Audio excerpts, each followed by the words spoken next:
तुम कौन हो?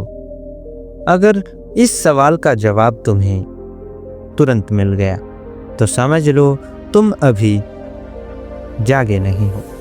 तुम्हें सिर्फ बताया गया है कि तुम कौन हो।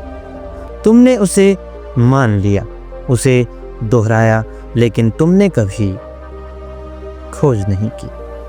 तुम्हारा नाम तुम्हारा नहीं है, तुम्हारा धर्म भी तुम्हारा नहीं है, और तुम्हारा परिवार भी तुम्हारा नहीं है। जो कुछ भी तुम समझते हो कि ये मैं हूं, वह सब किसी और का दिया हुआ है, और जो दिया गया है वह उधार है, और उधार कभी सच नहीं हो सकता। नाम, यह तुम्हारे पैदा होने के बाद ही रखा गया। क्या तुमने उसे चुना? क्या तुम्हारी कोई सहमति ली गई? नहीं, तुम्हें बस एक लेबल दे दिया गया, जैसे किसी सामान पर स्टिकर चिपकाया जाता है। यह नाम तुम्हारे जीवन की शुरुआत में ही तुम्हारे ऊपर चिपका दिया गया, और धीरे धीरे तुम उस लेबल को ही स्वयं को मानने लगे। धर्म, यह भी तुम्हारे जन्म से तय हो गया। अगर तुम हिंदू परिवार में जन्मे तो तुम हिंदू कहलाए, अगर मुस्लिम परिवार में जन्मे तो तुम मुस्लिम। लेकिन क्या यह धर्म तुम्हारी आत्मा की खोज से आया है, या फिर यह भी सिर्फ परंपरा है? तुमने कभी सवाल किया खुद से कि क्या मुझे जो सब मिला है वह मेरा है भी या फिर नहीं? परिवार भी संयोग से मिला है। तुम्हें नहीं पूछा गया कि तुम किस घर में जन्म लेना चाहोगे। कोई नहीं जानता कि अगली सांस कौन से घर में ले जाएगी। फिर भी तुम इस दुनिया से बहुत ज्यादा जुड़े हो। तुमने मान लिया है कि यही परम सत्य है। अब जरा सोचो, जो चीजें बिना तुम्हारी अनुमति, बिना तुम्हारी खोज, बिना तुम्हारी समझ के तुम्हें दी गई है, क्या वे तुम्हारी पहचान हो सकती है? एक छोटा बच्चा रोज आईने में देखकर सोचता है, मैं सुंदर हूं, क्योंकि सब कहते हैं। लेकिन वह सुंदर है या नहीं, यह तो वह आईने में देखकर ही तय कर सकता है। अब कल्पना करो, अगर वह बच्चा कभी आईने के सामने आया ही ना होता, वह सिर्फ सुनता कि वह सुंदर है, तो क्या वह वाकई सुंदर होता या बस दूसरों की राय पर जीवित रहता? ठीक वैसा ही हाल तुम्हारा है। तुमने खुद को कभी नहीं देखा, खुद को कभी नहीं परखा।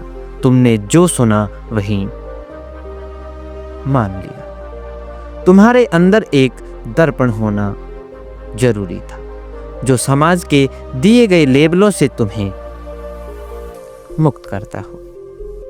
अच्छा, एक मुस्लिम बच्चा अगर क्रिश्चियन परिवार में पलता तो क्या होता? वह चर्च जाता, बाइबल पढ़ता और यीशु को ही मसीहा मानता। तो क्या आत्मा भी धर्म से बंधी है? नहीं, आत्मा किसी धर्म की नहीं होती। आत्मा का धर्म है सत्य की खोज। आत्मा का धर्म है सच की खोज करना। सत्य न तो हिंदू होता है, न ही मुसलमान, न बौद्ध होता है और ना ही होता है ईसाई। सत्य सिर्फ सच होता है। वह किसी संगठन, किसी ग्रंथ, किसी मंदिर, मस्जिद, चर्च या फिर गुरुद्वारे का मोहताज नहीं होता। रमेश एक 35 साल का व्यक्ति था वह एक कट्टर ब्राह्मण परिवार में जन्मा।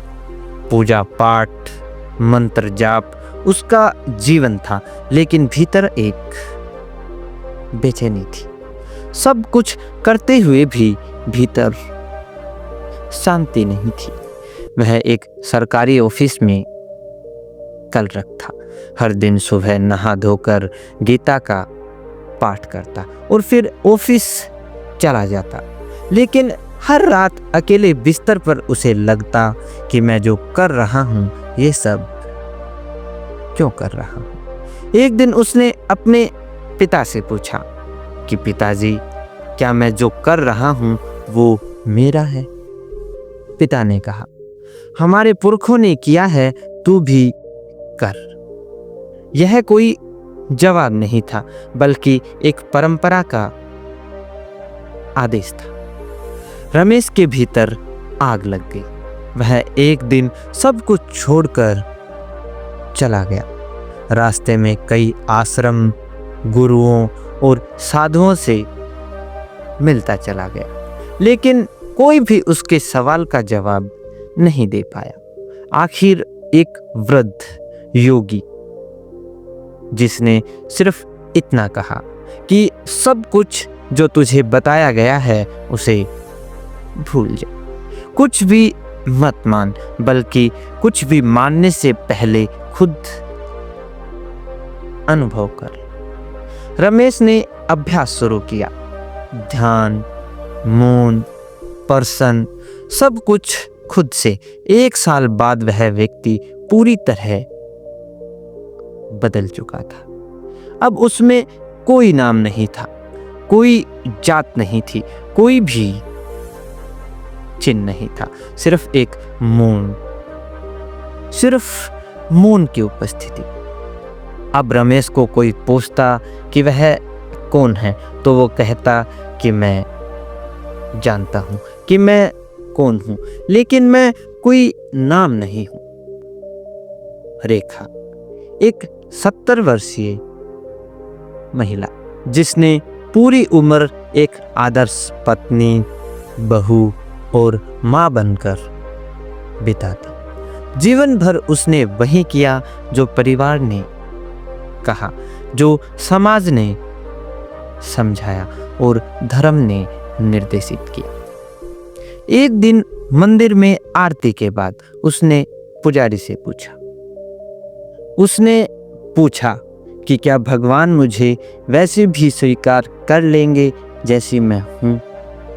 अगर मैं नाम, धर्म, संस्कार सब छोड़ दूं तो क्या भगवान मुझे स्वीकार करेंगे? रेखा की बातें सुनकर पुजारी चौंक गया।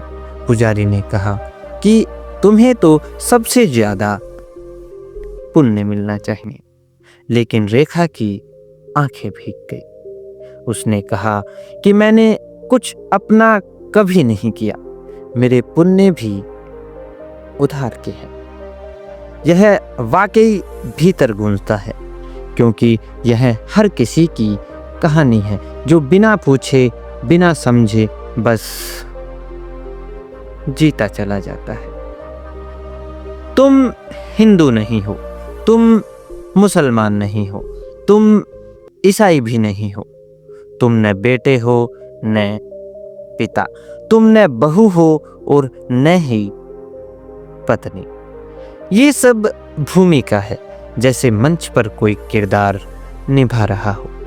लेकिन जब मंच हटेगा, जब यह जीवन का नाटक समाप्त होगा, तब तुम कौन होगे?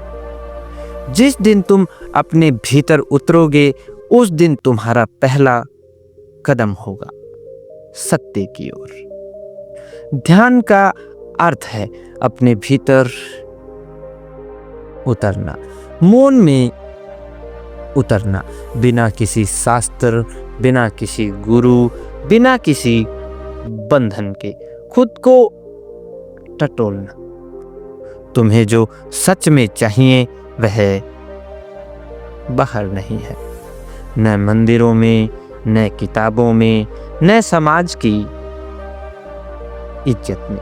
वह तुम्हारे भीतर है और वह तभी मिलेगा जब तुम सब उधार लौटाने को तैयार हो जाओ। एक दिन जब तुम अकेले बैठोगे और भीतर आवाज उठेगी कि मैं कौन हूं, बस उस दिन शुरुआत होगी और हर उत्तर जो तुम्हें बचपन से बताया गया है वह गिरता जाएगा और तुम खाली होते जाओगे और उसी खालीपन में सत्य का जन्म होगा।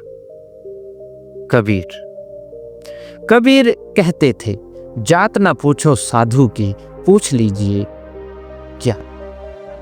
एक बार एक ब्राह्मण कबीर के पास आया और बोला कि तुम तो नीची जाति के हो, तुम्हारे पास से मैं ज्ञान कैसे ले सकता हूं। कबीर हंसे और बोले, ध्यान रखो, ज्ञान न तो ऊंच नीच देखता है, न नाम न धर्म। ज्ञान तो उसे मिलता है जो खोजता है, जो छोड़ने को तैयार है। वो ब्राह्मण फिर भी नहीं माना और वहां से चला गया। कई वर्ष बाद वही ब्राह्मण लौटकर फिर आया, आंखों में पश्चाताप, हाथों में विनम्रता, और उसने कबीर से कहा कि कबीर, अब मुझे समझ में आया कि जो मैं था वो मैं कभी था ही नहीं। कबीर ने कहा कि अब तुम खाली हो चुके हो, अब तुम में कुछ भरा जा सकता है। दोस्तों, अब तुम्हारे पास दो रास्ते हैं, या तो तुम वही रहो जो तुम्हें बनाया गया, एक नकली पहचान, एक मुखौटा, या फिर दूसरा है कि तुम अपनी असली खोज शुरू करो, जहां हर परत उतरती है, हर उधार चीज पीछे छूटती है। अगर तुम तैयार हो तो इस यात्रा पर साथ चलो। इस यात्रा में मार्गदर्शन नहीं मिलेगा, बल्कि दिशा तुम्हें खुद बनानी होगी। लेकिन यही तो आनंद है, आत्मा खोज का, आत्मा के मंदिर में प्रवेश करने का। आप हमारे चैनल फिलोसोफर विंग्स को सब्सक्राइब जरूर करें, क्योंकि यहाँ हम नकाब नहीं बेचते, हम उन्हें उतारते हैं। हर वीडियो में, हर चर्चा में तुम्हें थोड़ा और तुम्हारे करीब लाया जाता है। हमारे साथ चलो, जहाँ पहचाने गिरती है और आत्मा प्रकट होती है। रिमेंबर, तुम वो नहीं हो जो तुम्हें बताया गया, बल्कि तुम वो हो जो तुम्हें खुद खोजना है। और जब तुम खुद को जान लोगे, तब ही तुम सच में स्वतंत्र हो पाओगे। तो दोस्तों, अगर वीडियो अच्छा लगा है तो वीडियो को एक लाइक करके अपने दोस्तों और अपने परिवार के साथ शेयर जरूर करें और सब्सक्राइब करें आपके अपने चैनल फिलोसोफर विंग्स को। फिलोसोफर विंग्स मतलब एक कदम विचार की ओर। धन्यवाद।